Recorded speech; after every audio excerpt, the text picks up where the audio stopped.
I'm Kristin Lieb. I'm from Emerson College. I teach marketing communication there. And today I'm here to talk with you about how to build a killer brand narrative. I figured I would deconstruct Lady Gaga as a way of doing that, as she has one of the more compelling brand narratives, I would argue, in recent history. So these things may look bizarre and diverse and paradoxical, and perhaps they are, but I would argue that each of these things depicted up here becomes a part of her brand narrative. So maybe start with a modern definition of branding. Once upon a time, it was all about repetition, claiming your associations and hammering them. Now your brand is a little bit different. Your brand is everything everyone says about you. You throw your own ideas out to the marketplace, then the marketplace tells you what it thinks. So you have to be mindful of how to manage all those different meanings. Your brand is bigger than your company, and your brand lives and it changes in culture. So you have many people telling your story. It's not just you or your company, or if you're an artist, your label. It's your fans, it's your haters, it's the advocacy organizations you tie yourself to. It's other celebrities talking about you with Gaga. Think about comments Madonna's made and others. All these things sum to Lady Gaga's brand narrative. So many meanings are sort of created out of all of this, including, you know, the you go girl kind of response, and also the bitch pipe down response. You're a little too much, you know, simmer down. So Gaga and her handlers have to sort of peruse the long list of meanings and say, what's actually most useful to us? What can we use as a platform to build her brand? So I'm not sure how many of you are aware of what her brand was like at the beginning, but I figured I would show you, just in case you weren't aware. In the beginning, she was Stephanie Germanotta. This is a talent show at NYU. So she's barefoot, right? Think about all of her costumes now, but here she's pretty stripped down. And this will play for exactly 15 seconds. And then we'll move on, and I will say basically what's interesting about Stephanie Germanotta and the ensuing brand narrative of Lady Gaga is that this musician that you just saw, who sounded great, Lady Gaga, I would argue, is a great musician, was signed by a major label and then dropped after 3 months. So she comes back to the market with this whole sort of circus of Gaga kind of imagery, and goes on to sort of take over the world. So basically she starts off, she throws some sort of wild ideas out into the culture, wears all kinds of different crazy things that get conversation going, but basically invites people to talk back to her. Come join the fun. I'm doing things a little bit differently. Doesn't this look like fun? Come join me. Her framework, if you look at sort of her overarching brand narrative, which I think is really important for everyone to have, you don't just do random stuff and call it a brand. You sort of have this organizing idea, and then you select carefully the meanings from all of the meanings that have been created about you to try to support this thing that's important to you in the long term. And they'll change over time the way that you actually embody these different characteristics as culture changes, but it's important to sort of have this overarching organizing structure. So she kind of said to people, most of us don't fit in. There's a reason that most of us don't fit in. Why don't we all sort of band together, support each other in sort of being who we need to be, and we'll all have a much better time culturally. So it's a pretty compelling proposition, which is why millions upon millions of people begin following her. Some like her music, some like her costumes, some like her narrative, and some like all of the above. So in terms of translating this into like how you might create a killer brand narrative, there are basically 4 parts to this thing that I teach in my introductory marketing course called the positioning statement. You've got to know your target market. You've got to know who they are, what they care about, what troubles them, what they're struggling with. That's the only way you can know if you have anything of value to offer them. And then you, the brand, if you're the artist or if you're the label, is the concept, that point of difference, or the blank that blanks, I like to say in class. The concept is this overarching brand theme. The point of difference is how you do it differently than everybody who's gone before you, because there are only so many ideas, right? We recycle them all the time, however original people think Gaga is. So if I were to write a positioning statement for Lady Gaga, I could write 1 million of them, but this is the one that I've chosen to write. So this would be your target market. So those fed up with the restrictive expectations of dominant culture. That's why you saw George Bush up there, because Lady Gaga broke right after he left office.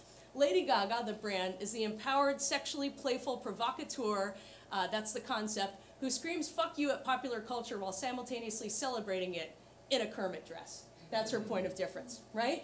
So this is sort of a summary statement of Lady Gaga that I think is more inclusive than the ways that we usually talk about Lady Gaga. We usually singularly focus on an outfit or something like that, but she's important for different reasons.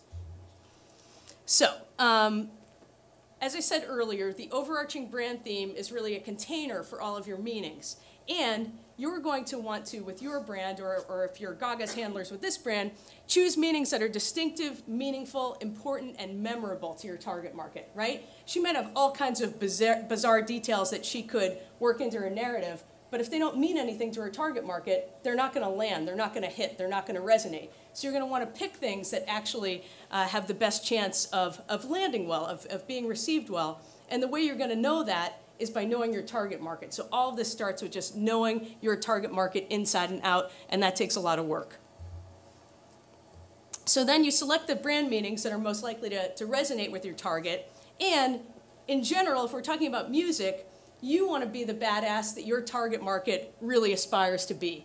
They want you to show them the way, right? Lady Gaga is basically saying, I don't fit in either, but look at me being as crazy as I can possibly be, and look at how much people love me. Are you that bad? No, you're probably not. So why don't you just go on with your freaky self and do what you need to do?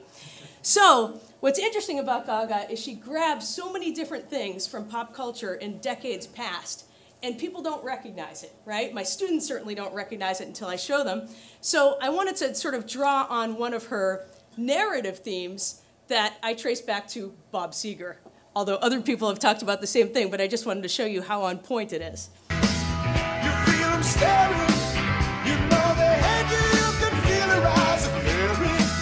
Because you're different, because you're free, because you're everything deep down they wish they could be. All right, so most people aren't going to draw a direct line probably from Bob Seger to Lady Gaga, but it's there for the taking, right? He's espousing the same kind of outsider-ish, you know, discriminatory gaze cast upon me type narrative that Lady Gaga's talking about, and she's sort of appropriating that and just changing it a little bit for contemporary culture. So as much as we refer to her as an original or a game changer, what she actually kills it as is as a cultural synthesizer and rearranger, right? She knows the right things to borrow. She knows the right things that are sort of just below the radar with her intended market, so that it's not going to look like wholesale robbery, right? Her look is sort of undeniably 1981 Missing Persons, and I will exemplify that now too.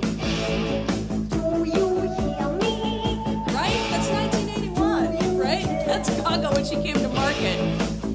What's ironic is what she's saying is, do you hear me? Do you care? And then she talks about how nobody listens to the words anymore, how basically the visual is all we care about. And Gaga obviously sort of embodies that message in everything she does as well.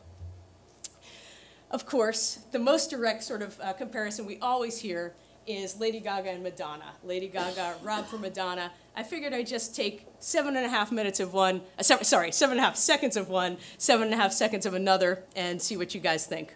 Look at the font, by the way, on Madonna's single versus Lady Gaga, if there's any question. So hold your head up, girl, and you'll go far. There's a melody. I thought this quote from Madonna was priceless. I'm a really big fan of Born This Way. I'm glad I helped Gaga write it. Classic. Okay, so Gaga in a nutshell is an expert cultural rearranger who uses sort of non-obvious past pop culture to powerful effect in contemporary culture. She knows what the identity needs of her market is or are, and she's able to sort of select those meanings that make her sort of the champion of their collective cause or causes. And her modern use of narrative has been very important because Gaga was really one of the first musicians who got social media right. She understood how to use it. She understood how to use it to co-create her narrative with her audience. And when you see all the little monster testimonials, you see how powerful this really is. She just got it before other people did. So in sort of trying to extract how you do this yourselves with whatever you want to brand, you want to start by hyper-serving your target market. Make it as small as it can be while still being profitable for you. The wider it is, the harder it is to really deeply resonate with it. Maintain a meaningful and differentiated overarching brand theme. Again, that would be something like the sexually playful provocateur, like we talked about with Gaga. And let your fans help author your brand. A lot of times, you might come to market with something, and it's like 80% of the way there, but your fans are really, really listening, and they go, that isn't what's cool about you, that is. You bring that back into your brand, you send it back out, then you have a lasting brand.